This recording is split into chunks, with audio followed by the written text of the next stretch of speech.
إن الحمد لله نحمده ونستعينه ونستغفره ونعوذ بالله من شرور أنفسنا ومن سيئات أعمالنا من يهده الله فلا مضل له ومن يضلل فلا هادي له وأشهد أن لا إله إلا الله وحده لا شريك له وأشهد أن محمدا عبده ورسوله أما بعد يا أيها الذين آمنوا اتقوا الله حق تقاته ولا تموتن إلا وأنتم مسلمون يا أيها الناس اتقوا ربكم الذي خلقكم من نفس واحدة وخلق منها زوجها وبث منهما رجالا كثيرا ونساء واتقوا الله الذي تساءلون به والأرحام إن الله كان عليكم رقيبا يا أيها الذين آمنوا اتقوا الله وقولوا قولا سديدا يصلح لكم أعمالكم ويغفر لكم ذنوبكم ومن يطع الله ورسوله فقد فاز فوزا عظيما فإن أصدق الحديث كتاب الله وخير الهدي هدي محمد صلى الله عليه وسلم وشر الأمور محدثاتها وكل محدثة بدعة وكل بدعة ضلالة وكل ضلالة في النار. அன்பிற்குரிய என் அருமை சகோதரர்களே, அஸ்ஸலாமு அலைக்கும் வரஹ்மத்துல்லாஹி வபரகாத்துஹு. இன்றைய நமது மார்க்க தலைப்பு அல் குர்ஆனின் அத்தியாயங்களை பற்றிய சுருக்கமான அறிமுகம். இந்த தொடரில் நாம் சூரத்துல் ஃபாத்திஹாவிலிருந்து ஆரம்பித்து 114 அத்தியாயங்களுடைய சுருக்கமான அறிமுகத்தை தான் நாம் பார்க்கவிருக்கின்றோம்.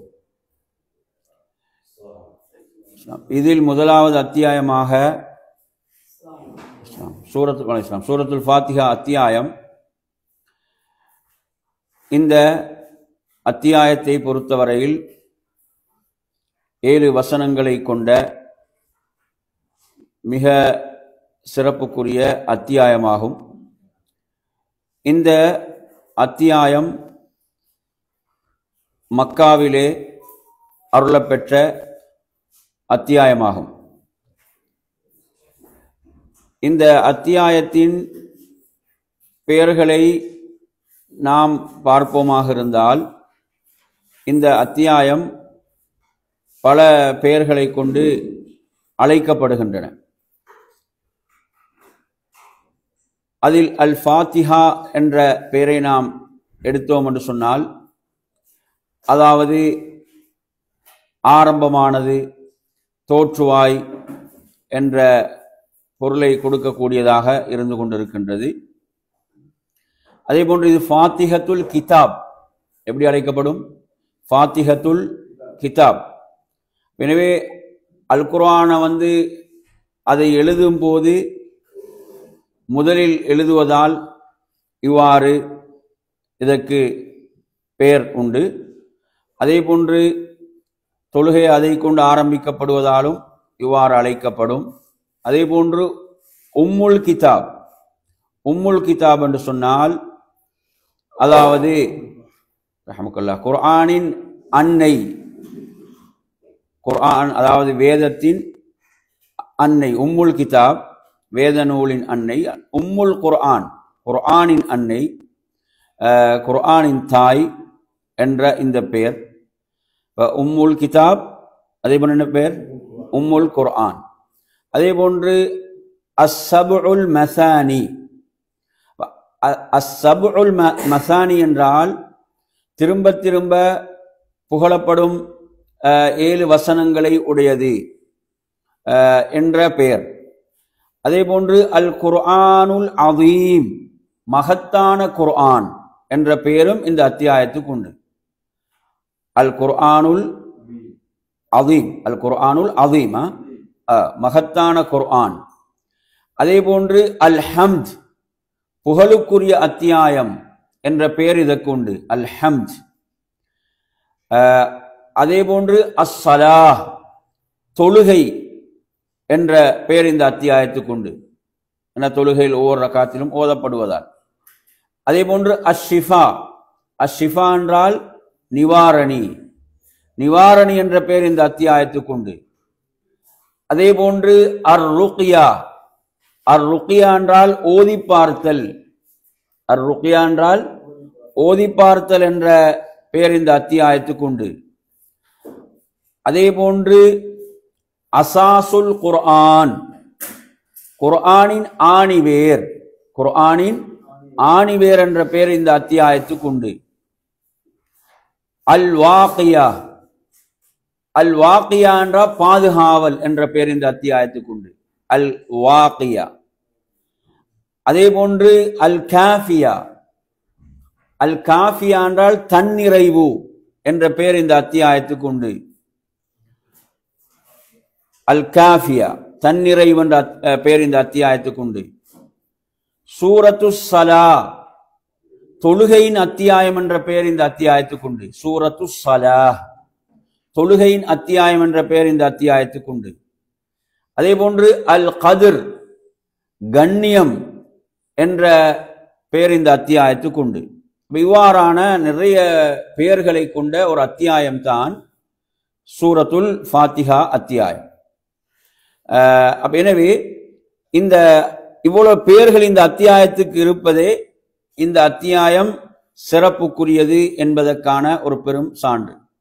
சூரத்துல் ஃபாத்திஹாவுடைய சிறப்புகளில் நாம் தெரிந்து வைத்திருக்கக்கூடிய ஹதீஸ்கள் என்ன? என்ன ஹதீஸ்களை தெரிந்து வைத்திருக்கிறோம்? சூரத்துல் ஃபாத்திஹா ஓதப்படாவிட்டால் தொழுகை இல்லை என்ற ஹதீஸ். வேற அதாவது ஏனைய வேதங்களில் எல்லாம் அருளப்பெறாத, ஏனைய வேதங்களில் எல்லாம் அருளப்பெறாத அத்தியாயம் என்ற சிறப்பு அல்லாஹ்வுடைய தூதர் அதுக்கு சொல்லி இருக்கிறாங்க. வேற அதே மாதிரி நோய்க்காக, நோயுடைய நிவாரணிக்காக ஓதி பார்த்தல் என்ற சிறப்பு அதற்கு உண்டு. வேற அதே போன்று எடுத்தீங்களா, வானத்திலிருந்து ஒரு விசேஷமான கதவு திறக்கப்பட்டு ஜிப்ரீல் அலைஹிஸ்ஸலாம் அல்லாஹ்வுடைய தூதருடைய சபையில் இருக்கும் போது பூமிக்கு அதற்கு முன்னர் இறங்காத ஒரு வானவர் இறங்கி வருகிறார். இறங்கி வந்து என்ன செய்யறாரு? 2 பிரகாசங்களை கொடுக்கிறான். 2 பிரகாசங்கள் என்னென்ன? சூரத்துல் ஃபாத்திஹாவும் பக்கராவுடைய இறுதி 2 வசனங்கள். எனவே இந்த ஹதீஸ் இருக்கிறது. அதே போன்று வேற எந்த ஹதீஸ் தெரியும் உங்களுக்கு? அதான் சொல்லிட்டார், நிவாரணி. சரியா? அதே மாதிரி எடுத்தீங்கன்னா அல்லாஹ்வுடைய தூதர் சொல்றாங்க, அல்லாஹ் சொல்வதாக, தொழுகையை நான் எனக்கும் எனது அடியானுக்கும் மத்தியில் என்ன செய்திருக்கிறேன்? 2ஆக நான் பிரித்திருக்கின்றேன். அவன் சொல்றது அந்த தொழுகை என்ற இங்க வந்து என்ன? சூரத்துல் ஃபாத்திஹா. சூரத்துல் ஃபாத்திஹா ஓதும் போது, நீங்க தொழுகையில் ஓதும் போது ஒவ்வொரு வசனத்துக்கும் அல்லாஹ் உடனே பதிலளிக்கிறான் என்று வரக்கூடிய அந்த செய்திகள் எல்லாம் இதனுடைய சிறப்புகள். சரி, எனவே இந்த சூரா வந்து சூரா மக்கியா. என்ன? மக்காவிலே அருளப்பட்டது. அதாவது நஸலத் கபுல் ஹிஜ்ரா, ஹிஜ்ரத்துக்கு முன்னால் அருளப்பட்டது என்பதுதான் கவுலுல் ஜும்ஹூர். சரி, எனவே இந்த அத்தியாயத்தினுடைய இந்த அத்தியாயம் எதை உள்ளடக்கி இருக்கிறது? எதை உள்ளடக்கி இருக்கிறது என்று பார்த்தீங்கன்னா, இதுல 3 விஷயங்கள். மதாரிஜுஸ் சாலிகின் என்ற நூல்ல இமாம் இப்னுல் கையிம் ரஹிமஹுல்லாஹ் அவர்கள் முதல் பாகத்தில் 31ஆம் பக்கத்தில் குறிப்பிடுறாங்க. அதாவது அத்தஅரீஃபு பில் மஅபூதி தபாரக வ தஆலா. அப்ப இந்த இதெல்லாம் எழுதிக்கோங்க, இதெல்லாம் முக்கியமானதா. இந்த சூராவுடைய மிக முக்கியமான 3 நோக்கங்கள். இந்த சூரா எதை உள்ளடக்கி இருக்கிறது என்பதை சொல்லும் போது, அதாவது வணக்கத்துக்குரிய இறைவனை அறிமுகப்படுத்துதல், வணக்கத்துக்குரிய இறைவனை பற்றிய அறிமுகம். புரியுதா? வணக்கத்துக்குரிய இறைவனை பற்றிய, பாக்கியமிக்க இறைவனை பற்றிய அறிமுகம் முதலாவது.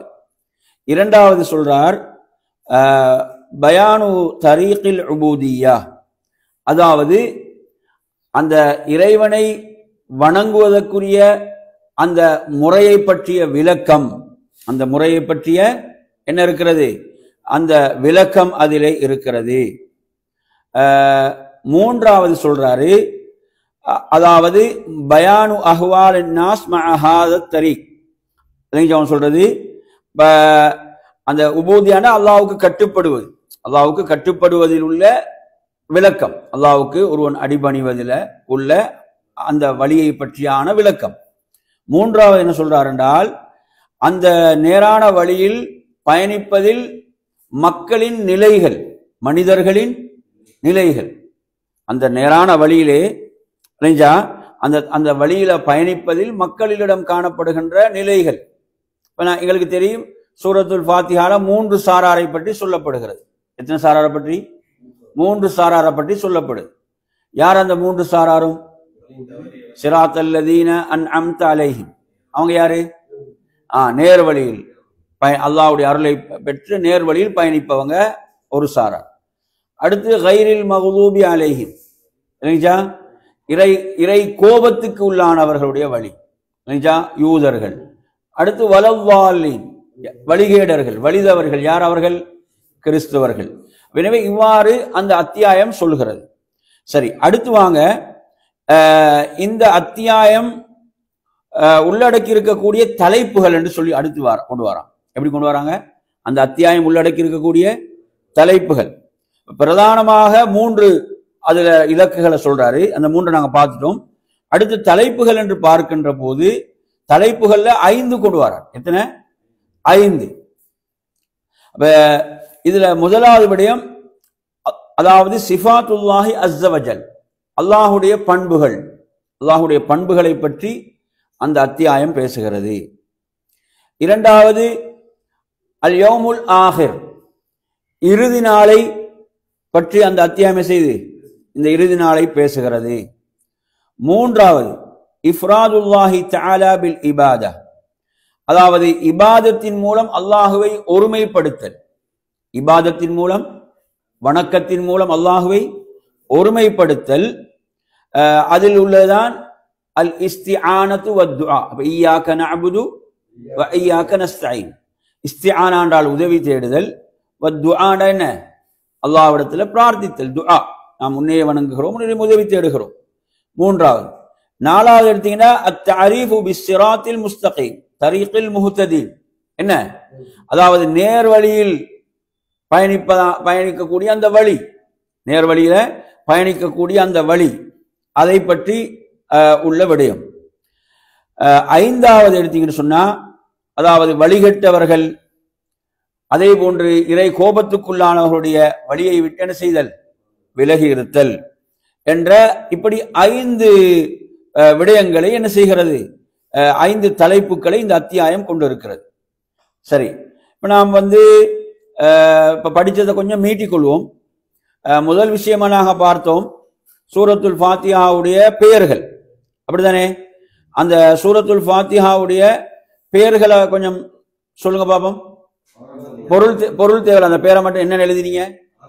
ஃபாத்திஹத்துல் கிதாப், உம்முல் கிதாப், உம்முல் குர்ஆன், அஸ்ஸபுல் மசானி, அல் குர்ஆனுல் அதீம், அல் ஹம்த், அஸ்ஸலாத், அஷ்ஷிஃபா, அர் ருக்யா, அஸாசுல் குர்ஆன், அல் வாக்கியா, அல் காஃபியா, சூரத்துஸ் ஸலா, அல் கத்ர். சரி, அல் கத்ர்னா கண்ணி. சரி, இப்ப நாங்க இவ்வளவு பேர்களை நாங்க என்ன செஞ்சோம்? இதுல பார்த்தோம். சரி, அடுத்ததாக நாங்க பார்த்த விடயம் சூரத்துல் ஃபாத்திஹாவுடைய சிறப்புகள் சம்பந்தமான ஹதீஸ்கள். அது நீங்க சுருக்கமாக குறிச்சு கொள்ளலாம், என்னென்ன சிறப்பு என்பது நாங்க விரிவா இல்ல, அதுல நாங்க பார்த்த ஹதீஸ்கள், அதை நீங்க சுருக்கமாக நோட் பண்ணிக்கோங்க. சரி, அடுத்ததாக நாம் இதுல பார்த்தோம், இந்த அத்தியாயம் எங்க அருளப்பெற்றது? மக்காவிலே அருளப்பெற்றது என்பதை பொறுத்தவரையில அது கவுலுல் ஜும்ஹூர். இது தப்சீர் இப்னு ஜரீர்ல இமாம் தபரி குறிப்பிட்டாரு முதல் பாகத்துல 111ஆம் பக்கத்துல. இமாம் தப்சீர் இப்னு கசீர் ரஹிமுல்லா முதல் பாகத்துல 101ஆம் பக்கத்துல குறிப்பிட்டாரு. இமாம் இப்னு ஆஷூர் தனது தப்சீர்ல முதல் பாகத்துல 135ஆம் பக்கத்துல குறிப்பிடுகிறார். இது மக்காவில் அருளப்பட்டது என்பதை குறிப்பிடுகிறார். சரி, அடுத்த என்ன, அதுல மிக முக்கியமானது தொழுகை என்ன செய்யப்பட்டது? மக்காவிலே கடமையாக்கப்பட்டது. தொழுகை மக்காவிலே கடமையாக்கப்பட்டது. அப்படி என்றால் என்னது? சூரத்துல் ஃபாத்திஹா ஓதாமல் என்ன இல்லை? தொழுகை கிடையாது என்ற விடயம். சரி, அதே போன்று நீங்க எடுத்தீங்கன்னு சொன்னா, அல்லாஹ்வுடைய புகாரில நீங்க எடுத்தீங்கன்னா 4703வது எண்ணில் வரக்கூடிய ஒரு செய்தி, அல்லாஹ்வுடைய தூதர் சொல்கிறார்கள், அதாவது திரும்ப திரும்ப புகழப்படும் 7 வசனங்களும் மகத்தான குர்ஆனும் நான் வழங்கப்பட்டேன் என்று வரக்கூடிய செய்தி. இந்த செய்தியை கொண்டு வருவாங்க. இதுல மக்காவில் அருளப்பெற்றது என்பதை சொல்வதற்காக இதை என்ன செய்வாங்க, கொண்டு வருவார்கள். சரி, அதே போன்று இந்த சூராவுடைய மிக முக்கியமான 3 நோக்கங்கள் படித்தோம். என்னென்ன? வணக்கத்துக்குரிய இறைவனை பற்றிய அறிமுகம், இரண்டாவது அவனுக்கு எவ்வாறு அடிபணிதல் என்பதை பற்றிய விளக்கம், மூன்றாவது அந்த வழியிலே பயணிப்பதில் மனிதர்கள் இருக்கக்கூடிய நிலைகள், புரியுதா, என்ற 3 விடயங்கள். அந்த சூராவுடைய தலைப்புகள்ல 5 விஷயம் பார்த்தோம். என்னென்னது? அல்லாஹ்வுடைய பண்புகளை பேசுகிறது, இரண்டாவது இறுதி நாள், மூன்றாவது இபாதத்தின் மூலம் அல்லாஹுவை ஒருமைப்படுத்தல், உதாரணமாக அதில் என்ன படித்தோம்? உதவி தேடுதல், துஆ, பிரார்த்தனை, அல் இஸ்திஆனத்து வத் துஆ. நாலாவது என்ன? நேரான வழியை அறிந்து கொள்ளுதல். ஐந்தாவது வழிகேட்டுடைய அந்த வழியிலிருந்து விலகி இருத்தல் என்ற விடயம், அதை அறிந்து விலகி இருத்தல். சரி, எனவே இவ்வாறாக நீங்க எடுத்தீங்கன்னு சொன்னா இது நாங்க இந்த அத்தியாயத்தை பற்றிய சுருக்கமான அறிமுகம். சரி, அடுத்து நாங்க வருவோம் சூரத்துல் பக்ரா. சூரத்துல் பக்ரா, சூரத்துல் பக்ராவை அதுல கொடுக்கப்பட்டிருக்க எத்தனை வசனங்கள்? 186 வசனங்கள் சூரத்துல் பக்ரா. எனவே இந்த சூராவை பொறுத்தவரையில, அதாவது அல் மக்கியா, மக்கியாண்ட என்ன? மக்காவில் அல் கரீம் மதனியா, மதீனாவிலே அருளப்பட்ட அத்தியாயம். சரி, இப்ப நாம் வருவோம். இந்த பெயர் அல் பக்ரா என்ற பெயர், அல் பக்ரா என்ற பெயருக்கான ஆதாரத்தை நாங்க பார்ப்போம். பக்ரா என்ற பெயருக்கான ஆதாரத்தை பார்க்கும்போது அல்லாஹ்வுடைய தூதர் சொல்கிறார்கள், யார் சூரத்துல் பக்ராவுடைய இறுதி 2 வசனங்களை ஓதுவாரோ, சூரத்துல் பக்ராவுடைய இது புகாரில 5008வது ஹதீஸ், புகாரில 5008வது ஹதீஸ், யார் சூரத்துல் பக்ராவுடைய இறுதி 2 வசனங்களை ஓதுவாரோ அது அவரது இரவுக்கு போதுமானது என்ற ஹதீஸ் ஆதாரம் இந்த அத்தியாயத்துடைய பேருக்கு, சூரத்துல் பக்ரா. அதே போன்று இந்த அத்தியாயத்துக்கும் அதற்கு அடுத்து வரக்கூடிய அத்தியாயத்துக்கும் என்ன செய்கிறது? ரசூலுல்லாஹ் இந்த 2 அத்தியாயங்களுக்கும் சேர்த்து அஸ்-ஸஹ்ராவைன் என்ற ஒரு பெயரை சொல்றாங்க. என்ன பெயர் சொல்றாங்க? அஸ்-ஸஹ்ராவைன். அஸ்-ஸஹ்ராவைன் என்றால் ஐ அல் முனீரதான், 2 பேரொளிகள், 2 பிரகாசங்கள் என்று அல்லாஹ்வுடைய தூதர் சொல்றாங்க. அந்த 2ம் அல் பக்ரா, சூரத்து ஆல இம்ரான். அப்படி ஸஹ்ராவைன் என்று சொல்லிட்டு சொல்றாங்க. அந்த 2ம் என்ன? பக்ராவும் ஆல இம்ரான். இந்த ஹதீஸ் முஸ்லிம்ல 804வது எண்ணில் வரக்கூடிய செய்தி. சரி, இப்ப நாங்க அடுத்து வருவோம். இந்த சூராவுடைய சிறப்புகளை பார்ப்போம். இந்த சூராவுடைய சிறப்புகளை பார்ப்போம். இந்த சூராவுடைய சிறப்புகள்ல நாங்க தெரிஞ்சு வச்சிருக்கக்கூடிய சிறப்பு என்ன? சூரத்துல் பக்ராவுடைய சிறப்புகள்ல எந்த வீட்டில் சூரத்துல் பக்ரா ஓதப்படுகிறதோ அந்த வீட்டிலிருந்து ஷைத்தான் விரண்டு ஓடுகிறான். இது முஸ்லிம்ல 780வது ஹதீஸ். உங்கள் வீடுகளை நீங்க கபர்களா ஆக்காதீங்கன்னு தான் அவரது ஹதீஸ் ஆரம்பிக்குது. எப்படி ஆரம்பிக்குது? உங்களோட வீடுகளை நீங்க மண்ணறைகளாக ஆக்க வேண்டாம் என்றுதான் ரசூலுல்லாஹ் அந்த ஹதீஸ்ல ஆரம்பிக்கிறான். சொல்லிட்டு தான் சொல்றாங்க, எந்த வீட்டில் சூரத்துல் பக்ரா ஓதப்படுகிறதோ அந்த வீட்டிலிருந்து ஷைத்தான் விரண்டு ஓடுகிறான். சரி, அடுத்து நாங்க இப்ப இன்னொரு சிறப்பு பார்த்தோம். என்ன சிறப்பு? ரசூலுல்லாஹ் சொல்றாங்க, ஸஹ்ராவைனை நீங்கள் ஓதி வாருங்கள். ஸஹ்ராவைன் என்ன? அல் பக்ரா, ஆல இம்ரான். அல் பக்ரா, ஆல இம்ரான். புரியுதா? இந்த 2ம் உங்களுக்கு நாளை மறுமையில் மேகத்தை போன்று என்ன செய்யும்? உங்களுக்கு மேலால் வரும். உங்களுக்கு மேலால் என்ன செய்யும்? அவைகள் வரும், மேகத்தை போன்று வரும் என்று ரசூலுல்லாஹ் சொல்றாங்க. அதே போன்று 2 பறவை கூட்டங்களை போன்றும் வரும். 2 பறவை கூட்டங்களை போன்றும் வரும். அதே போன்று இந்த 2 அத்தியாயங்களும் என்ன செய்யும் என்றால், அல்லாஹ்விடத்தில் அவருக்காக என்ன செய்யும்? அது மன்றாடும். அல்லாஹ்விடத்திலே ஆதாரமாக இந்த 2 அத்தியாயங்களும் வரும் என்ற இந்த செய்திகள். சரி, அதே போன்று ரசூலுல்லாஹ் சொல்றாங்க, சூரத்துல் பக்ராவை எடுத்துக்கொள்ளுங்கள், அதை எடுத்துக்கொள்வது பரக்கத்தாகும், அதை விடுவது நஷ்டமாகும். இல்லைங்களா? அதாவது சூனியக்காரர்களுக்கு கூட என்ன செய்ய முடியாது, இதற்கு முன்னால் நிற்க முடியாது, இந்த அத்தியாயத்துக்கு முன்னால் என்று சொல்றாங்க. அதுல வரக்கூடிய அல் பத்தலா என்ற வார்த்தைக்கு அர்த்தம் அஸ்ஸஹரா. இந்த ஹதீஸ் முஸ்லீம்ல 804 வரக்கூடிய செய்தி. சரி, அப்ப இதெல்லாம் இந்த அத்தியாயத்துடைய என்னது சிறப்புகள். அடுத்து சஹாபாக்களுக்கு மத்தியில் நீங்க எடுத்தீங்கன்னா அனஸ் ரலியல்லாஹு அன்ஹு அறிவிக்கிறாங்க, அதாவது எங்கள்ல யாராவது சூரத்துல் பக்ராவையும் ஆல இம்ரானையும் ஓதிவிட்டார், அதை விளங்குகிறார், அதை மனனமிட்டு விட்டார் என்றால் அவர் எங்களுக்கு மத்தியில் கண்ணியமானவர். எப்படி சொல்றாரு? எங்களுக்கு மத்தியில் அவர் கண்ணியமானவர் என்று அனஸ் ரலியல்லாஹு அன்ஹு சொல்லக்கூடிய செய்தி அஹ்மத்ல 12236 வருகிறது. சரியா?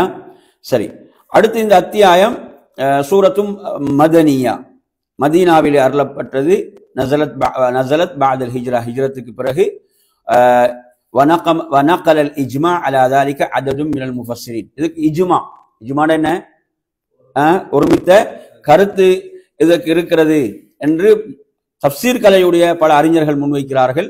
அதற்கான ஆதாரங்கள்ல இமாம் இப்னு தைமியா ரஹிமஹுல்லாஹ் தன் மஜ்மூஉல் ஃபதாவா 17ஆம் பாகம் 193வது அந்த பக்கத்தில் இதற்கு இஜ்மாவுக்கு ஒரு ஆதாரத்தை கொண்டு வருகிறார். தஃப்சீர் இப்னு கஸீர்ல முதல் பாகம் 155 போன்ற நூல்கள். சரி, அடுத்து நாங்க வருவோம்.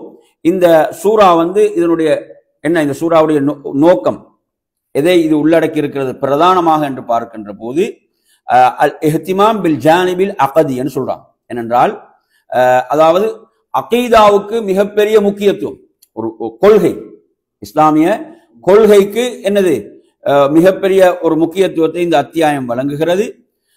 அதே போன்று வகத் பையனத் அஸ்ஸூரா அல் கஸீர் மின் உசூலில் அகீதா, இந்த அத்தியாயம் அகீதாவுடைய அடிப்படைகளை அதிகமாக விளக்குகிறது. அகீதா கொள்கை, இஸ்லாமிய கொள்கையுடைய அடிப்படைகளை என்ன செய்து அதிகமாக இந்த அத்தியாயம் விளக்குகிறது. அதே போன்று அதில்லத் தௌஹீத், ஏகத்துவத்துக்கான ஆதாரங்களை இந்த அத்தியாயம் விளக்குகிறது. அதே போன்று வபராஹீனில் பஅஸ், மறுமையில் எழுப்பப்படுவதற்கான ஆதாரங்களை இந்த அத்தியாயம் விளக்குகிறது. மறுமையில் எழுப்பப்படுவதற்கான ஆதாரங்கள் எழுதிட்டீங்களா? அதெல்லாம் அப்ப இதெல்லாம் அங்க நதுமுத் துரர் என்று சொல்லக்கூடிய இமாம் அல் பகாஇ என்று சொல்லக்கூடிய அந்த அறிஞருடைய நூல்ல வரக்கூடிய செய்தி. அடுத்து நீங்க எடுத்தீங்கன்னு சொன்னா இந்த அத்தியாயம் உள்ளடக்கி இருக்கக்கூடிய விஷயங்கள்ல, அதாவது இஸ்லாமிய சட்டதிட்டங்கள் என்றா எப்படி, சவாஅன் ஃபில் இபாதாத், வணக்க வழிபாடுகள் சார்ந்த விடயங்களாக இருக்கலாம், அல்லது அல் அஹ்வாலு ஷக்ஸியா, ஒரு தனிப்பட்ட மனிதரோடு தொடர்புடைய விடயங்களாக இருக்கலாம். அவை அல் முஆமலாத்துல் மாலியா, என்ன பொருள் சார்ந்த, செல்வம் சார்ந்த, கொடுக்கல் வாங்கல் சார்ந்த விடயங்களாக இருக்கலாம். அவில் ஹுதூத், வரம்புகள், எது அல்லாஹ் போட்ட வரம்புகள் சார்ந்த விடயங்களாக இருக்கலாம். இது அல்லாத விடயங்கள். இது இமாம் அதாவது தஃப்சீர் இப்னு ஆஷூர்ல முதல் பாகத்துல 203ஆம் பக்கத்துல இந்த செய்தி வருகிறது. அப்ப 2 பகுதிகள் இதில் பார்த்தோம். அதுல என்ன முதல்ல என்ன குறிப்பிட்டு எழுதி கொண்டீங்க? கொள்கை சொல்லுங்க. அகீதா, அதுல அகீதாவுடைய அடிப்படைகள் விளக்கப்படுகின்றன, ஏகத்துவத்துக்கான ஆதாரங்கள், மறுமையில் எழுப்பப்படுவதற்கான ஆதாரங்கள். சரி, 2வது என்ன குறிச்சு கொண்டீங்க? இஸ்லாமிய சட்டதிட்டங்கள், எது தொடர்பான விடயங்கள்? இபாதத், வணக்க வழிபாடுகள் சார்ந்தவைகள், தனி மனித வாழ்வோடு சம்பந்தப்பட்டவைகள், கொடுக்கல் வாங்கல் சார்ந்த விடயங்கள், அல்லாஹ்வுடைய வரம்புகள் சார்ந்த விடயங்கள். சரி, அடுத்து வாங்க இந்த அத்தியாயத்துடைய தலைப்புகள். இந்த அத்தியாயத்துடைய தலைப்புகளை 10 விஷயங்கள் அதுல கொண்டு வராரு. நாங்க சுருக்கமா பார்ப்போம். இந்த அத்தியாயத்துடைய மிக பிரதானமான தலைப்புகளாக அதாவது இதில் முதலாவது விஷயமா என்ன சொல்றாருண்டா, அதாவது 3 பகுதியினராக மக்கள் பிரிக்கப்பட்டு, நீங்க சூரத்துல் பக்கராவுடைய ஆரம்பத்திலே பார்க்கலாம், மூமின்கள், அதே போன்று காஃபிர்கள், முனாஃபிக்கள், அவங்கள பற்றி பேசப்படுது. யாரை பற்றி சொல்லுங்க? மூமின்கள், காஃபிர்கள், முனாஃபிக், நயவஞ்சர்களை பற்றி அந்த சூரத்துல் பக்கராவுடைய ஆரம்ப வசனங்களை நீங்கள் பார்க்கலாம். சரி, 2வது நீங்க எடுத்தீங்கன்னு சொன்னா, 2வது விடயம் வசியத்துன் நாஸ், மக்களுக்கான வசியத், காஃபத்தன் பி இபாதத்தி ரப்பிஹிம், என்ன வசியத் கட்டளை என்றால், அதாவது மக்கள் அனைவருக்குமான வசியத், படைத்த ரப்பை வணங்க வேண்டும் என்பதற்கான கட்டளை. படைத்த ரப்பை வணங்க வேண்டும் என்பதற்கான கட்டளை. அது எப்படி வருகிறது என்றால், அல்லாஹ் செய்த சில அருள்களையும் அல்லாஹ் நினைவு கூர்ந்து, அல்லாஹ் செய்த அடியார்களுக்கு செய்த சில அருள்களையும் அல்லாஹ் நினைவு கூர்ந்து, அல்லாஹ் ஒருவனை மாத்திரம் வணங்குங்கள், அவன் தான் வணக்கத்துக்கு தகுதியானவன் என்பதை அல்லாஹ் சொல்கிறான். இந்த கட்டளையை மீறும் போது அதற்கான எச்சரிக்கையும் அங்கு சொல்லப்படுது. அப்படித்தானே? அதற்கான எச்சரிக்கையும் சொல்லப்படுகிறது.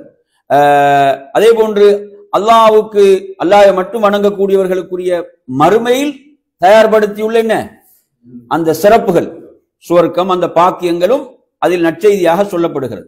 உங்களுக்கு தெரியும், குர்ஆனுடைய முதல் கட்டளை எது? இல்ல, சூரத்துல் பக்கரா. இப்ப நாங்க ஃபாத்திஹா இருக்குது, ஃபாத்திஹாக்கு அடுத்து சூரத்துல் பக்கரா தானே. சூரத்துல் பக்கரால வரக்கூடிய முதல் கட்டளை என்ன? இல்ல, அந்த வசனம் என்ன? இல்ல, யா ஐயுஹ, கட்டளை நான் கேட்கிறது, யா ஐயுஹன் நாஸ் உஅ்புது ரப்பகுமுல்லதீ ஹலககும். எப்படி வருது? யா ஐயுஹன் நாஸ். நீங்க சூரத்துல் பக்கராவுல எடுத்து படிச்சு வந்தீங்கன்னா அந்த வசனத்தை எடுக்கலாம். யா ஐயுஹன் நாஸ் உஅ்புது ரப்பகுமுல்லதீ ஹலககும் வல்லதீன மின் கப்லிகும் லஅல்லகும் தத்தகூன். மனிதர்களே, உங்களுடைய ரப்பை வணங்குங்கள். அதுதான் முதல் கட்டளை. யா ஐயுஹன் நாஸ் உஅ்புது ரப்பகும் அல்லதீ ஹலககும். அந்த வசனத்தை நீங்க படிச்சா கூட இந்த சொல்லக்கூடிய செய்தியெல்லாம் அதிலே அவர் குறிப்பிடுகிறார். சரி, மூன்றாவது விடயம், மூன்றாவது தலைப்பு, மனித படைப்பினுடைய ஆரம்பம். மனிதன் எவ்வாறு படைக்கப்பட்டான், மனித படைப்புடைய ஆரம்பம், அல்லாஹ் மலக்குகளோடு செய்த உரையாடல். அல்லாஹ் மலக்குகளோடு செய்த உரையாடல், இது மூன்றாவதான். எதுவும் விடுபட்டா கேளுங்க, கடைசியில் கூட கேட்டுக்கொள்ளலாம். அல்லாஹ் மலக்குகளோடு செய்த உரையாடல். நான்காவது, அல்லாஹ் பூமியில் என்ன செய்ய போகிறான்? மனிதனை ஹலீஃபாவாக, ஹலீஃபானா அவனுக்கு பின் தோன்றல்கள் வருவாங்க, அவ்வாறு மனிதனை பூமியில் அல்லாஹ் ஹலீஃபாவாக ஆக்கப் போகின்றான் என்ற அந்த வரலாறு. அதே போன்று ஷைத்தானோடு நடந்த அந்த உரையாடல், இப்லீஸோடு நடந்த அந்த உரையாடல் பற்றிய செய்தி நாலாவது. ஐந்தாவது எடுத்தீங்கன்னு சொன்னால், பனு இஸ்ரவேலர்களுடைய சில முக்கியமான நிகழ்வுகள். பனு இஸ்ரவேலர்களுடைய அவர்களுடைய வரலாற்றில் நடந்த சில முக்கியமான நிகழ்வுகள் சொல்லப்படுகின்றன. ஆறாவது, இப்ராஹிம் அலைஹிஸ்ஸலாம் அவர்கள் பல வார்த்தைகள் மூலம் சோதிக்கப்பட்டார்கள் என்ற செய்தி. இப்ராஹிம் அலைஹிஸ்ஸலாம் தனது மகன் இஸ்மாயில் அலைஹிஸ்ஸலாத்தோடு காபாவை அவர்கள் கட்டியது. அதே போன்று யாக்கூப் அலைஹிஸ்ஸலாம் தனது பிள்ளைகளுக்கு செய்த வசியத், இப்ராஹிம் அலைஹிஸ்ஸலாம் அவர்கள் செய்த வசியத், இவ்வாறான செய்திகள் இடம்பெறுகின்றன. ஏழாவது நீங்க எடுத்தீங்கன்னு சொன்னா, அதாவது ஏழாவது தலைப்பு, மார்க்க சட்டதிட்டங்கள்ல இபாதத் தொடர்பான விளக்கங்கள்.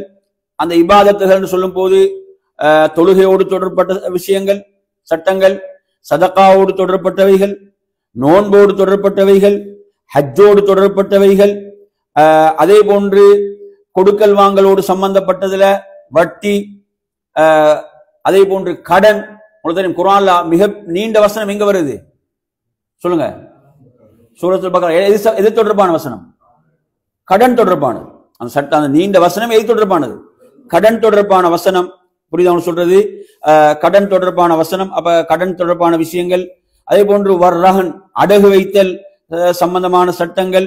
அதே போன்று குடும்பவியல் சம்பந்தமாக எடுத்துக்கும் போது ஒரு நிக்காஹ் உடைய சட்டங்கள், தலாக் உடைய சட்டங்கள், ஈலா சத்தியம் செய்தல் என்ற சட்டம் படிச்சுமா இல்லையா? மனைவி விட்டு சத்தியம் செய்து பிரிதல் என்ற அந்த 4 மாதங்களுக்கு என்ற அந்த சட்டம். அதே போன்று இத்தா தொடர்பான சட்டங்கள், இது அல்லாத சட்டங்கள். இவ்வளவும் இதுல 7வது தலைப்புல கொண்டு வர. 7வது சரியா? எதுவும் விடுபட்டா கடைசியில் பார்த்துக்கணும்.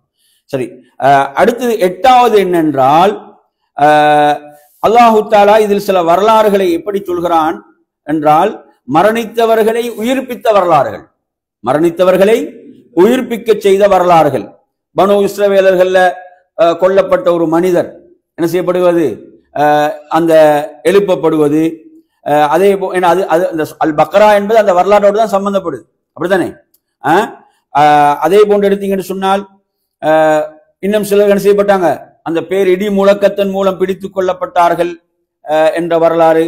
அதே போன்று எடுத்தீங்கன்னு சொன்னா ஆயிரக்கணக்கானவர்கள் தங்களுடைய வீடுகளை விட்டு மரணத்துக்கு பயந்து வெளியானார்கள், அவர்களை அல்லாஹ் மரணிக்க செய்து உயிர்ப்பித்தான் என்ற செய்தி. அதே போன்று ஒரு கிராமத்தின் பக்கமாக, எப்படியான கிராமம் சொல்லுங்க, வறண்டு பாலடைந்து போன கிராமத்தில் ஒருத்தர் நடந்து போனாரு, இது அல்லாஹ் எப்படி திரும்ப உயிர்ப்பிப்பான், அல்லாஹ் அவரை மரணிக்க செய்து என்ன செய்தான், எழுப்பினான் என்ற அந்த வரலாறு 100 வருடங்களுக்கு. அதே போன்று இப்ராஹிம் அலைஹிஸ்ஸலாம் அவர்களும் பறவைகள் 4 பறவைகள் எடுத்து அந்த வரலாறு, இதெல்லாம் எதை சொல்லுது, மரணித்தவர்களை உயிர்ப்பிக்கிற தொடர்பான வரலாறுகளாக பெரும்பாலும் இருப்பதெல்லாம். இதெல்லாம் எதுல வருது, சூரத்துல் பக்ரால வருகிறது. சரி, 9வது எடுத்தீங்கன்னா, அதாவது தாலூத் ஜாலூத்துடைய வரலாறு, மூசா அலைஹிஸ்ஸலாத்துக்கு பிறகு பனு இஸ்ரவேலர்கள் நடந்த அந்த வரலாறு அதில் சொல்லப்படுகிறது. அதே போன்று இப்ராஹிம் அலைஹிஸ்ஸலாம் அவர்கள் ஒரு அநியாயக்கார ஒரு ஆட்சியாளன் அரசனோடு அவர்கள் செய்த தர்க்கம், எது தொடர்பான தர்க்கம் சொல்லுங்க, என்ன வாதத்தை இப்ராஹிம் அலைஹிஸ்ஸலாம் என்ன வாதத்தை முன் வச்சாங்க, எனது இறைவன் தான் என்ன செய்யக்கூடியவன், யுஹீ வ யுமீத், உயிர்ப்பிக்க கூடியவன், மரணிக்க செய்வன். அவன் என்ன செஞ்சான், ஒரு ஆள் எடுத்து வந்து மன்னிச்சு விட்டான், ஒரு ஆளை கொண்டுட்டான், அதான் நானும் செய்யறேன்னா, புரியுதா? அப்ப அவங்க என்ன சொன்னாங்க, எனது இறைவன் கிழக்கிலிருந்து சூரியனை உதிக்க செய்கிறான், நீ அதை மேற்கிலிருந்து உதிக்க செய். அவன் அங்கு தோற்று போனான். இப்ப எனவே இப்படி மொத்தம் 10 தலைப்புகள், 10 தலைப்புல சரி 10 தலைப்பு எழுதி கொண்டீங்க தானே. 10வது இப்ராஹிம் அலைஹிஸ்ஸலாம் வரலாறு தான். இப்ராஹிம் அலைஹிஸ்ஸலாம் அந்த ஆட்சியாளனோடு செய்த வாதம், அந்த வாதங்கள். சரியா? சரி, ஹைர். இப்ப நாம் இதுல எதுவும் உங்களுக்கு விடுபட்டுருக்குதா, எதுவும் விடுபட்டுச்சா இல்லையே? சரி, அடுத்த அத்தியாயத்துக்கு போவோம். ஆல் இம்ரான் அத்தியாயம். சரியா? ஆல் இம்ரான் என்று சொன்ன அர்த்தம் இம்ரானின் குடும்பத்தினர். சரியா? சரி, அப்ப எனவே இந்த சூராவுடைய சிறப்பு சம்பந்தமாக நாங்க இதுக்கு முன்னால பார்த்த ஹதீஸ் எப்படி வருது, ஹதீஸ்ல இன்னொரு ரிவாயத் எப்படி வருதுண்டா, நவாஸ் இப்னு சம்மான் ரலியல்லாஹு அறிவிக்கக்கூடிய செய்தி, அதாவது நாளை மறுமையில குர்ஆனின்படி வாழ்ந்தவர்கள் என்ன செய்வாங்க, குர்ஆனின்படி வாழ்ந்தவர்கள் அந்த குர்ஆன் அவர்களுக்கு பரிந்துரை செய்யும், குர்ஆன் அவர்களுக்கு முன்னால வரும். அதே போன்று சூரத்துல் பக்ராவும் ஆல இம்ரானும் அவர்களுக்கு முன்னால வரும், சூரத்துல் பக்ராவும் ஆல இம்ரானும் என்று அல்லாஹுடைய தூதர் குறிப்பிட்டு இந்த 2 சூறாக்களை சொல்றாங்க.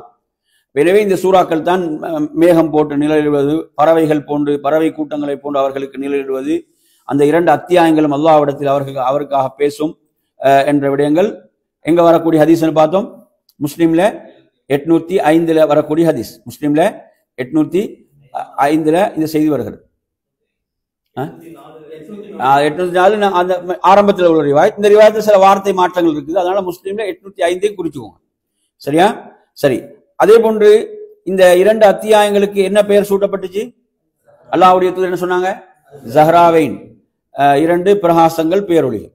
சரி, எனவே இந்த அத்தியாயத்துடைய சிறப்புகளுக்கும் இதே ஹதீஸ்கள் தான், இதே ஹதீஸ்களை நாம் பார்க்கலாம். அதே போன்று நாங்கள் சொன்னோம், சஹாபாக்களுக்கு மத்தியில் இந்த 2 அத்தியாயங்களை ஓதியவர்கள், மரணமிட்டவங்க சிறப்புக்குரியவர்களாக கருதப்பட்டாங்கன்னு வரக்கூடிய செய்தி.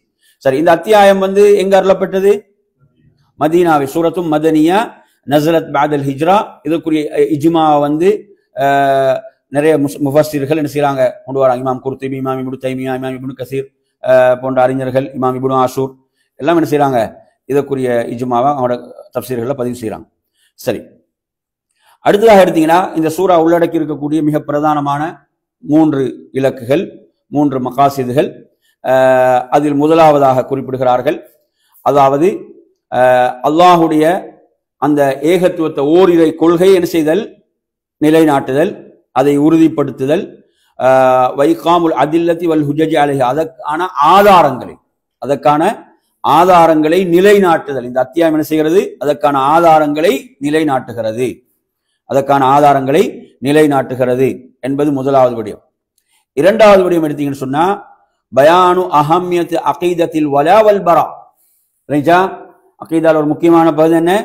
அல் வலா வல் பரா. மூமின்களை நேசித்தல், சத்தியத்தில் உள்ளவர்களை சார்ந்திருத்தல், அசத்தியத்தில் உள்ளவர்களுக்கு என்ன செய்தல்? நீங்கி இருத்தல், விலகி இருத்தல். இதனுடைய இந்த அகீதா, இதனுடைய முக்கியத்துவத்தை இந்த அத்தியாயம் பேசுகிறது. அதே போன்று மூமின் அல்லாதவர்களை நீங்கள் பாதுகாவலர்களாக எடுத்துக்கொள்வதை இந்த அத்தியாயம் எச்சரிக்கிறது. அதே போன்று வேதக்காரர்களுடைய பல நிலைகளை இந்த அத்தியாயம் விளக்கி பேசுகிறது. இது இரண்டாவது. மூன்றாவது எடுத்தீங்கன்னு சொன்னா, இந்த அத்தியாயம் அதாவது மூமின்களுக்கு தர்பியா ரீதியாக வழிகாட்டல்கள், எப்படி ஒரு பேணுதலான வாழ்க்கை, அதற்கான வழிகாட்டல்களை மூமின்களுக்கு இந்த அத்தியாயம் முக்கியத்துவம் கொடுத்து வழங்குகிறது என்ற மூன்று பிரதான அந்த தலைப்புகள், மூன்று பிரதானமான தலைப்புகள். சரி, அடுத்து நாங்கள் வருவோம். இதில் பொதுவாக வரக்கூடிய தலைப்புகள் என்று நீங்க பார்த்தீங்கன்னு சொன்னா, பிரதானமான தலைப்புகள்ல இதில் அவர்கள் சொல்கிறார்கள், அல்லாஹுடைய ஏகத்துவத்தை, அல்லாஹுடைய ஓரிரை கொள்கையை, அல்லாஹ் ஒருவன் என்பதை விளக்கக்கூடிய அந்த விடயங்கள், தௌஹீதுடைய மூன்று வகைகளையும் என்ன செய்வது? நிலைநாட்டுதல். சொல்லுங்க, மூன்று வகையும். அல் உலூஹியா, அல் ருபூபியா, அல் அஸ்மா வஸ்ஸிஃபாத். விளங்குச்சா? அல் உலூஹியாண்டா இபாதத்துகள் அனைத்தையும் அல்லாஹ் ஒருவனுக்கு செலுத்துவதன் மூலம் நிலைநாட்டப்படும் தௌஹீத். ருபூபியாண்டா யாவற்றையும் படைத்து பரிபாலிக்கக்கூடிய அல்லாஹ் ஒருவனை என்பதன் மூலம் நிலைநாட்டப்படும் தௌஹீத். அல் அஸ்மா வஸ்ஸிஃபாத் என்றால் அல்லாஹ்வுடைய பெயர்கள் பண்புகள் குர்ஆனிலும் ஹதீஸிலும் எவ்வாறு வந்திருக்கின்றன அதை கொண்டு நிலைநாட்டப்படுகின்ற, ஈமான் கொண்டு நிலைநாட்டப்படுகின்ற தௌஹீத். சரி, அடுத்து மூன்றாவது நீங்க எடுத்தீங்கன்னு சொன்னா, அதாவது முன்னர் அருளப்பெற்ற வேதங்கள், இறைவனிடமிருந்து முன்னர் அருளப்பட்ட அந்த வேதங்களை என்ன செய்து அதை உறுதிப்படுத்தக்கூடிய செய்திகள் இரண்டாவதாக. மூன்றாவது நீங்க எடுத்தீங்கன்னு சொன்னா, அதாவது மக்கள் குர்ஆனுடைய முஹுக்கமான தெளிவான வசனங்கள், அதே போன்று மூடலான வசனங்களில் மனிதர்கள் செயல்படக்கூடிய முறை. புரியுதா சொல்றது? முஹுக்கம் என்ன அர்த்தம்? தெளிவான வசனங்கள், அதே போன்று மூடலாக இருக்குமே சில வசனங்கள், அதிலும் மக்கள் என்ன செய்யறாங்க, எப்படி செயல்படுறாங்க என்பதை பற்றி விளக்குகிறது. அதை பற்றி அந்த அத்தியாயம் பேசுகிறது. புரியுதா அவங்க சொல்றது? இந்த மூடலானதுக்கு பின்னால போகக்கூடியவங்க யாருதான்? உள்ளத்தில் நோயுள்ளவர்கள் என்றும் அல்லாஹ் தஆலா என்ன செய்யறான் சொல்வதையெல்லாம் பார்க்கிறோம். சரி, அடுத்து நாலாவது நீங்க எடுத்தீங்கன்னு சொன்னா, நாலாவது அந்த நிராகரிப்பை சார்ந்தவர்களை பற்றிய எச்சரிக்கைகள், அல்லாஹ்வையும் அல்லாஹ்வுடைய தூதரை நிராகரிக்கக்கூடியவர்களை பற்றிய எச்சரிக்கை. புரியுதா அவங்க சொல்றது?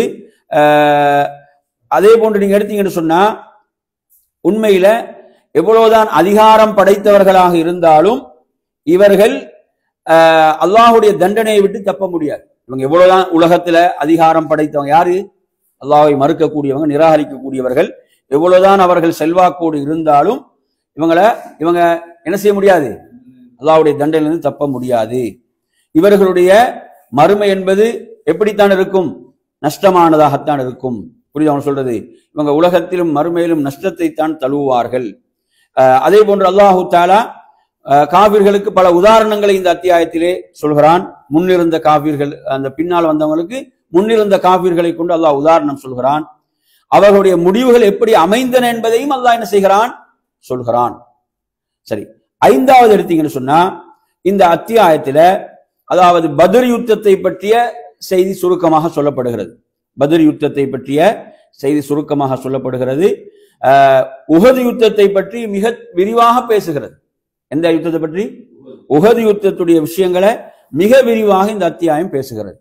புரியுதா? ஐந்தாவது. ஆறாவது நீங்க எடுத்தீங்கன்னு சொன்னா, ஆறாவது விடயம், அதாவது மனிதன் என்ன செய்கிறான்? மனிதன் தனது மனோ இச்சைகளுக்கு அடிமையாகுவதை விரும்புகிறான். புரியுதா அவங்க சொல்றது? மனோ இச்சைகளுக்கு அடிமையாகி விடுவதை விரும்புகிறான். ஆனால் அதை விட சிறப்பானது அவனுக்கு என்ன இருக்கிறது? மறுமையில் தயார் நிலையில இருக்கிறது. இதை விட சிறப்பானது அவனுக்கு அங்கு உண்டு. அல்லாஹு தஆலா முத்தகீன்களுக்கு தயார்படுத்தி உள்ள அந்த நிலையான சுவர்க்கங்கள், அந்த பாக்கியங்களை எல்லாம் விவரிக்கிறான். இது ஆறாவது. இது 6வது. 7வது அருமையான சகோதரர்களே, இஸ்லாமிய மார்க்கத்தினுடைய முக்கியத்துவம் இந்த அத்தியாயம் விளக்குகிறது. இஸ்லாமிய மார்க்கத்துடைய முக்கியத்துவத்தை விளக்குகிறது. அல்லாஹ்விடத்தில் இஸ்லாம் தவிர வேற எந்த மார்க்கமும் அங்கீகரிக்கப்பட மாட்டாது, ஒப்புக்கொள்ளப்பட மாட்டாது என்பதையும் இந்த அத்தியாயம் என்ன செய்கிறது, மிக ஆணித்தரமாக பேசுகிறது. சரி, 8வது விஷயம். 8வது பாருங்க, அதாவது வேதக்காரர்களை பற்றிய அவர்களுடைய நிலைகளை பற்றி விரிவாக இந்த அத்தியாயம் பேசுகிறது. அவர்களுடைய வழிகேடுகள், அவர்களுடைய தீன்ல அவர்கள் முரண்பட்டு சென்ற காரணத்தால், அவர்களுடைய தீனில் அவர்கள் முரண்பட்டு சென்ற அந்த காரணங்கள், அவர்கள் இழைத்த குற்றங்கள், அதே போன்று அல்லாஹுடைய வசனங்களை இவர்கள் பொய்ப்பித்து செய்த பெரும் பாவங்கள், நபிமார்களை இவர்கள் கொலை செய்தது, அதன்பால் என்ன செய்தது, அவர்களுடைய வழிகேட்டின்பால் மக்களை அவர்கள் அழைத்தது, அதே போன்று அல்லாஹுடைய வேதத்தை கொண்டு தீர்ப்பு செய்வதை இவர்கள் தடுத்தது, அதே போன்று ஈசா அலைஹிஸ்ஸலாம் அவர்களோடு உள்ள இவர்களுடைய அந்த வரலாறு செய்திகள், அந்த ஈசா அலைஹிஸ்ஸலாத்தை அவர்கள் நிராகரித்தது. இவ்வாறு இவர்கள் செய்த போது நபி ஸல்லல்லாஹு அலைஹி வஸல்லம் அவர்கள் இவர்களை முபாஹலாவுக்கு அழைத்தார்கள். முபாஹலாண்ட என்ன? முபாஹலாண்ட என்ன? அழிவு சத்தியம் என்று சொல்லுவோம் தானே. சத்தியத்தை ஏற்றுக்கொள்ள மறுக்கும் போது என்ன செய்யறது, அதாவது வாருங்கள், நான் எனது அழிவுக்காக அல்லாஹ்விடத்தில் நான் பிரார்த்திக்கிறேன், நீங்க உங்களோட அழிவுக்காக பிரார்த்திங்க என்று வரக்கூடிய அந்த அழிவு சத்தியத்தின் பால் அவர்களை ரசூலுல்லாஹ் அழைத்தாங்க. அந்த கிறிஸ்துவர்கள், எங்கிருந்து வந்தவர்கள்? நஜ்ரான்ல இருந்து வந்தார்களே கிறிஸ்துவர்கள், அவர்களை ரசூலுல்லாஹ் என்ன செய்தார்கள், அதன் பக்கம் அழைத்தாங்க. சத்தியம் அவர்களுக்கு தெளிவுபடுத்தப்பட்ட பிறகும் அவர்கள் ஏற்றுக்கொள்ளாத போது அதன் பால் அழைத்தார்கள். அடுத்து ரசூலுல்லாஹ் வேதக்காரர்களை ஒரு பொதுவான உடன்பாட்டின் பக்கம் அழைத்தார்கள். பொதுவான உடன்பாடு என்ன? கலிமத்து தௌஹீத், ஏகத்துவத்தின் பால் என்ன செய்தார்கள், அழைத்தார்கள். அதே போன்று இப்ராஹிம் அலைஹிஸ்ஸலாம் தொடர்பாக அவர்கள் செய்த தர்க்கங்கள், இப்ராஹிம் அலைஹிஸ்ஸலாம் தொடர்பாக அவர்கள் செய்த தர்க்கங்கள், அதை அந்த அத்தியாயம் பேசுகிறது. இல்லைங்களா? அதே போன்று எடுத்தீங்கன்னு சொன்னா இப்ராஹிம் அலைஹிஸ்ஸலாம் உடைய விஷயத்தில் உள்ள அந்த சத்திய தெளிவுகளை அந்த அத்தியாயம் பேசுகிறது. எனவே இவ்வாறாக வேதக்காரர்களுடைய நிலைகளை விரிவாக இந்த அத்தியாயம் பேசுகிறது. அவர்கள் முஸ்லிம்களை வழிகெடுக்க நாடினார்கள், அல்லாஹ்வுடைய வசனங்களை நிராகரித்தார்கள், அதே போன்று சத்தியத்தோடு அசத்தியத்தை கலந்தார்கள், அதே போன்று தங்களுடைய நாவுகளை என்ன செய்தாங்க, வளைத்தார்கள். எதற்காக? குர்ஆனுடைய வசனங்கள் இல்லாமல் இது குர்ஆன் என்று நம்ப வைப்பதற்காக என்ன செய்தார்கள், அவ்வாறு செய்தார்கள். அதே போன்று அல்லாஹ்வுடைய தூதர் அவர்களோடு தர்க்கிக்குமாறு வாதிடுமாறு அல்லாஹு தஆலா சொல்கிறான். இவ்வாறாக இந்த அத்தியாயத்தில் இந்த விடயங்கள் எல்லாம் மிக தெளிவாக சொல்லப்படுகிறது. அதே போன்று அல்லாஹு தஆலா மூமின்கள் இறை நேசர்கள் என்ற விடயத்தையும், அதே போன்று வேதக்காரர்கள் அனைவரும் என்ன லைசு சவா, ஒன்று போன்றல்ல, அதில் நல்லவர்களும் இருக்கிறார்கள் கெட்டவர்களும் இருக்கிறார்கள் என்ற விடயங்களை எல்லாம் அல்லாஹு தஆலா இதிலே குறிப்பிடுகின்றான். சரி, அடுத்ததாக எடுத்தீங்கன்னா 9வது விடயம். 9வது விடயம் என்னவென்று சொன்னால், அதாவது அல் வலா வல் பரா என்ற அகீதா, இது அடிப்படையான அகீதா இல்லையா? அல் வலா வல் பரா என்ன சொன்னோம்? நேசம் பாராட்டுதலும் என்ன செய்தது, பகைமை பாராட்டுதல், நேசித்தலும் அதே போன்று விலகி இருத்தலும் என்ற இந்த அகீதாவை ஆணித்தரமாக இந்த அத்தியாயம் பேசுகிறது. அதே போன்று மூமின் அல்லாதவர்களை நேசர்களாக எடுத்துக் கொள்ளக்கூடியவர்களை எச்சரிக்கிறது. அதே போன்று அந்தரங்க அவங்களோட ரகசிய விடயங்களுக்கு மூமின் அல்லாதவர்களை எடுப்பது தொடர்பாக எச்சரிக்கிறது என்ற விடயங்கள் எல்லாம் அதிலே இருக்கின்றன. 10வது நீங்க எடுத்தீங்கன்னு சொன்னா, உண்மையாக அல்லாஹுவை நேசிக்கக்கூடியவர்கள், அல்லாஹுவை நேசிக்கக்கூடியவர்கள் அவர்களிடம் எவ்வாறான அடையாளங்கள் காணப்படும் சொல்லுங்க. அதாவது ஆல இம்ரான்ல உள்ள முக்கியமான ஒரு வசனமாக நாம் பார்க்கக்கூடிய வசனம் என்ன இந்த தலைப்புல? குல் இன் குன்தும் துஹிப்பூனல்லாஹ ஃபத்தபிஊனி யுஹிப்புகுமுல்லாஹ். என்ன அர்த்தம்? நீங்கள் அல்லாஹ்வை நேசிப்பவர்களாக இருந்தால் என்னை பின்பற்றுங்கள், அல்லாஹ் உங்களை நேசிப்பான், உங்கள் பாவங்களை மன்னிப்பான். எனவே அந்த அல்லாஹ்வுடைய முஹப்பத் எதிலே இருக்கிறது? அல்லாஹ்வுடைய தூதரை பின்பற்றுவதில், அல்லாஹ்வுடைய ரசூலை பின்பற்றுவதில், அதில் தான் உண்மையான நேசம் இருக்கிறது என்ற அந்த விடயம். 11வது விடயம் எடுத்தீங்கன்னு சொன்னா, நபிமார்களை பற்றிய செய்திகள், நபிமார்களுடைய அந்தஸ்துகள், நபிமார்களை அல்லாஹ் தேர்வு செய்தது. அதே போன்று மரியம் அலைஹிஸ்ஸலாத்துடைய மகன் ஈசா அலைஹிஸ்ஸலாம், அதே போன்று ஜக்கரியா அலைஹிஸ்ஸலாத்துடைய மகன் யஹ்யா அலைஹிஸ்ஸலாம், இவர்களுடைய செய்திகளை எல்லாம் இந்த அத்தியாயம் என்ன செய்கிறது, பேசுகிறது. சரி, 12வது நீங்க எடுத்தீங்கன்னு சொன்னா, ஒரு இஸ்லாமிய சமூகத்துல பேண வேண்டிய ஒழுக்கங்கள் சம்பந்தப்பட்ட விடயங்கள். அதே போன்று தக்வாவை கொண்டு வசியத்தை அல்லாஹ் செய்கிறான். யா அய்யுஹல்லதீன ஆமனு தக்குல்லாஹ ஹக்க துகாதிஹி. அல்லாஹ்வுடைய கயிற்றை நீங்கள் அனைவரும் உறுதியாக பற்றி பிடித்துக் கொள்ளுங்கள், ஒன்றாக சேர்ந்து நீங்கள் பிரிந்து விடாதீர்கள். அதே போன்று நன்மையின் பால் அழைக்கக்கூடிய ஒரு சாரார் உங்களிலே இருந்து கொண்டே இருக்கட்டும் என்று அல்லாஹு தஆலா சொல்கிறான். அதே போன்று வெளிப்படுத்தப்பட்ட சமுதாயங்களை நீங்க தான் மிக சிறந்தவர்கள். என்ன பண்பு அதுக்கு சொல்லப்படுது? நன்மை ஏவுகிறீர்கள், தீமையை விட்டு தடுக்கின்றீர்கள், அல்லாஹ் மீது ஈமான் கொண்டிருக்கின்றீர்கள். அதே போன்று அல்லாஹுடைய வழியில் செலவு செய்வதை அல்லாஹ் ஆர்வப்படுத்துகிறான்.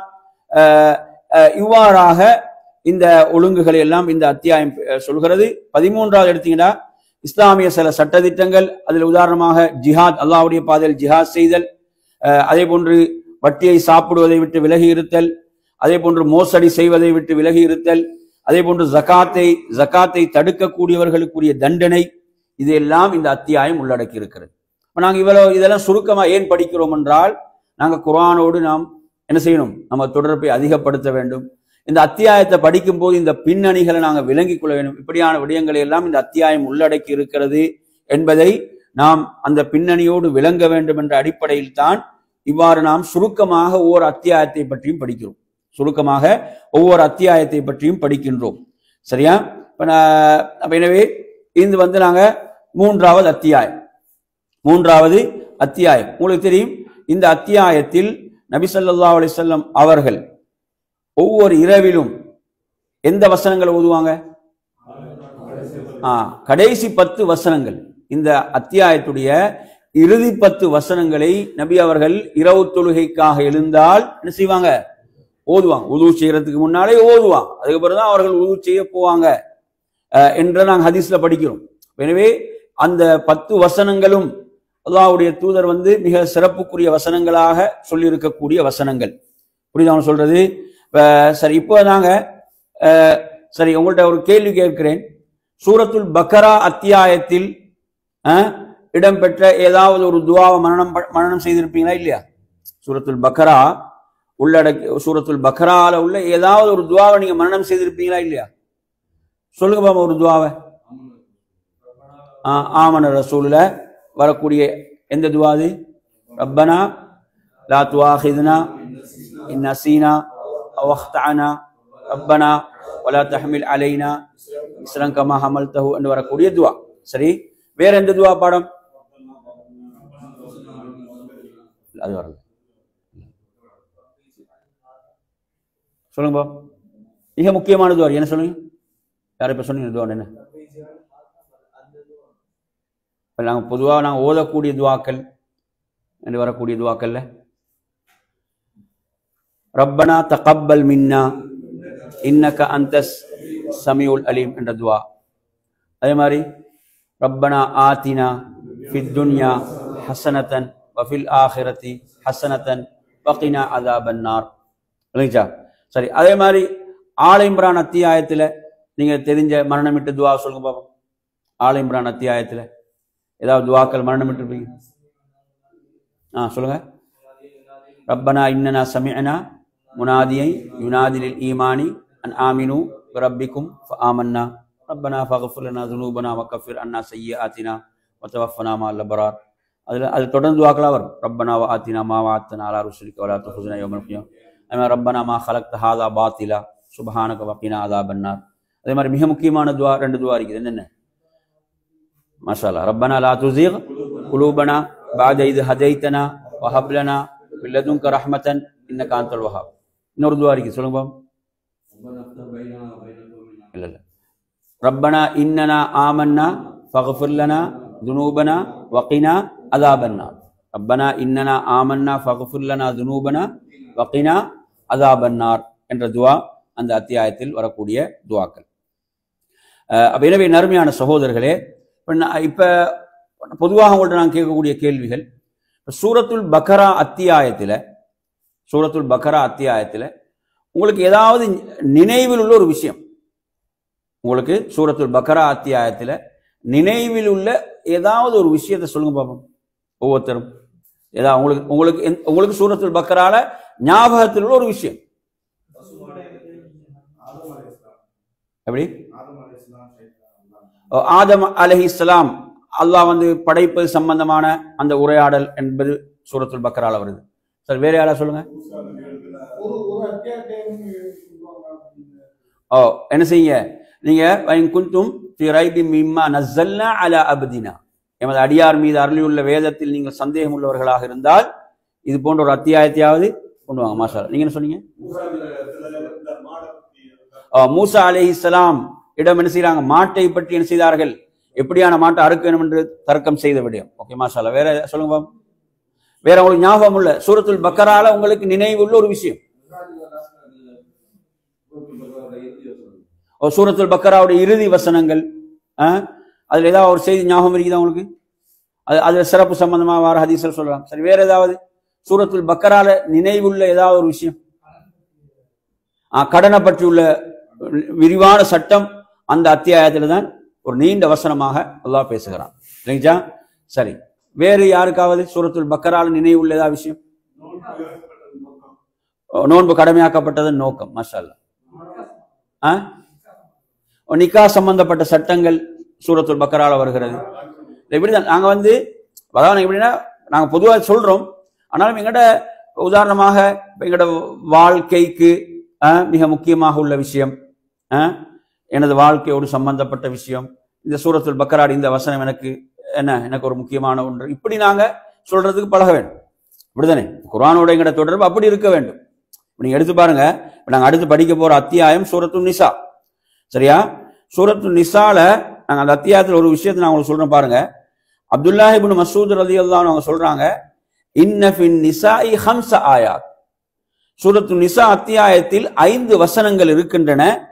அதாவது மா யசுர்ருனி பிஹின்ன துன்யா வா ஃபீஹா, அதாவது எனக்கு இந்த உலகத்துல அனைத்திலும் எனக்கு ஒரு சந்தோஷத்தை மகிழ்ச்சி ஏற்படுத்தக்கூடிய 5 வசனங்கள் சூரத்துல் நிசாவிலே உண்டு என்று யார் சொல்றாங்க? எந்த சஹாபி? அப்துல்லாஹ் இப்னு மஸ்ஊத் ரலியல்லாஹு அன்ஹு. அதாவது ரசூலுல்லாஹ் நீங்க குர்ஆனை எடுங்க என்று சொன்ன சஹாபாக்கள்ல முதன்மையானவர். நீங்க குர்ஆனை கற்றுக்கொள்வதாக இருந்தா நீங்க யார்கிட்ட இருந்து கற்றுக்கோங்க. அதுல முதலாவது யார்கிட்ட பேரை சொல்றாங்க? பேர் தான் சொல்றாங்க. அதுக்கு பிறகுதான் மற்ற சஹாபாக்கள் 4 பேர்கிட்ட பேர்ல முதல்ல அவங்கள தான் சொல்றாங்க. அவ்வளவு குர்ஆனுடைய இல்ம் அறிவு அவங்கள்ட்ட இருந்துச்சு. குர்ஆனுடைய இல்ம் அவர்களிடம் இருந்தது. அவங்க அப்படி அவங்களை சந்தோஷப்படுத்துகின்ற மகிழ்விக்கின்ற அந்த 5 வசனங்களை நீங்க எடுத்து படிச்சு பார்த்தீங்கன்னு சொன்னா, அதாவது 4வது அத்தியாயம் 31ஆம் வசனம். நாங்க சூரத்துல் நிசா படிப்போம், ஆனா இது நீங்க என்ன செய்யலாம், அதுக்கு இதுக்கு போறதுனா இந்த விஷயத்தை உங்களுக்கு சுட்டி காட்டுறேன்.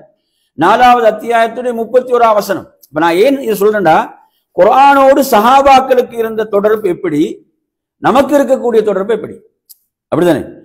இப்ப நாங்க எங்கள்கிட்ட கேட்டா குர்ஆன்ல உண்மையில உங்களுக்கு ஒரு மகிழ்ச்சியை தரக்கூடிய ஒரு வசனத்தை சொல்லுங்க, குர்ஆன்ல உங்களுக்கு உங்களோட உள்ளத்துக்கு ஒரு குளிர்ச்சியை தரக்கூடிய ஒரு வசனத்தை சொல்லுங்க.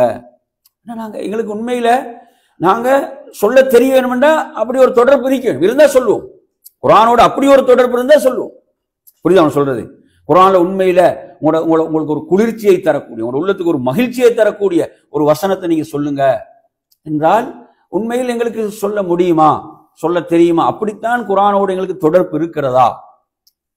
அப்படி எவ்வளவு முக்கியமான ஒரு விஷயம் பாருங்க. அப்ப அவங்க குர்ஆனை வெறுமனே ஓதல்ல, குர்ஆன் அவங்களோட வாழ்க்கையாக இருந்தது. குர்ஆன் நாங்க இன்னைக்கு வெறுமனே ஓதுறோம், அவ்வளவுதான். உண்மை ஒரு உயிரோட்டமான தொடர்பு எமக்கு குர்ஆனோடு இருக்கிறதா? இப்படி ஒரு கேள்வி கேட்டா எங்களுக்கு பதில் சொல்ல தெரியுமா? அப்ப பாருங்க, அவங்க சொல்றாங்க ஒரு வசனம், 4வது அத்தியாயத்துடைய 31ஆம் வசனம், இன் தஜ்தனிபு கபாயிர மா துன்ஹவுன அன்ஹு நுகஃபிர் அன்கும் ஸய்யிஆதிகும் வனுத்கில்கும் முத்கலன் கரீமா என்ற வசனம். இதுல அல்லாஹ் என்ன சொல்கிறார் என்று சொன்னால், நீங்க பெரும் பாவங்களை விட்டு விலகி கொண்டால், நீங்க பெரும் பாவங்களை விட்டு விலகி கொண்டால் நாம் உங்களோட சிறிய பாவங்களை மன்னிச்சிடுவோம். சுப்ஹானல்லாஹ். அதான் எப்படி சொல்றான், நீங்க பெரும் பாவங்களை விட்டு விலகி கொண்டால் உங்களது சிறு பாவங்கள் நாங்கள் செஞ்சிருவோம், அவற்றை நாம் மன்னித்து விடுவோம். அடுத்து என்ன, வனுதுகில்கும் முதுகலன் கரீமா, வனுதுகில்கும் முதுகலன் கரீமா, உங்களை மதிப்புமிக்க சங்கை மிக்க இடத்தில் புகுத்துவோம். சொர்க்கம், சங்கையான இடம் எது? சொர்க்கம். இந்த வசனம் உண்மையில நாங்க அப்படி ஒரு நாங்க எங்களோட வாழ்க்கைக்கு தொடர்பாக இந்த வசனத்தை எடுத்திருக்கிறோமா? அந்த சஹாபி சொல்றார், எனக்கு உண்மையில மிகப்பெரிய சந்தோஷத்தை தந்த வசனம் இது. நாங்க பெரும் பாவங்களை விட்டு நாங்க விலகிக் கொள்வது நமது சிறு பாவங்களையும் என்ன செய்துவிடும், மன்னிக்க செய்துவிடும்.